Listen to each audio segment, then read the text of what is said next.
লেওলা মাগি তো ভেবেছি আমি মূর্খ, আমি কিছু বুঝি না। হাই হাই হাই হাই, এ তো জচ্চুরি। একটা এইটুকু বাচ্চাকে পর্যন্ত ঠকিয়ে নিচ্ছে, এ কেমন দোকান রে? কই না তো, ফাটা মিথ্যে কথা বলছে। আমি আজকে কি দেখে আসলাম না? আর যদি লোক ঠকাতো তাহলে কি দোকানে এত ভিড় হতো নাকি? আমি মিথ্যে কথা বলছি তাই না? যাও কাজে দাও, দেবে না পুঙ্গা মেরে। কি জানি কে মিথ্যা বলছে কে সত্যি বলছে, কিছুই তো বুঝতে পারছি না। তবে যাই হোক, একটু সাবধানে কাজবাজ করিস, আর সময় হলে মাইনেটা চেয়ে নিস। আচ্ছা বাবা, ঠিক আছে।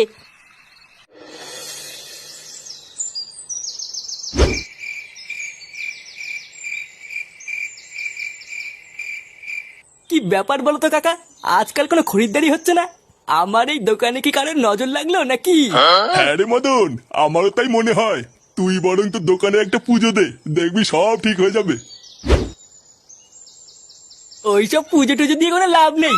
তোর এই বালের দোকানে কেউ নজর দেবে না। দেখ পল্টু, আমার দোকানের নামে কিন্তু আলবাল বলবি না। আরে ধুর তোর বালের দোকান। পটুদা, এইসব বাল ছালের সাথে কথা বলে টাইম নষ্ট করো না।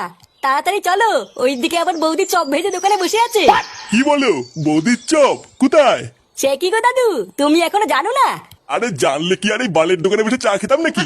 আরে তুমি একদম চাপ নিও না দাদু, চলো আমাদের সাথে চলো।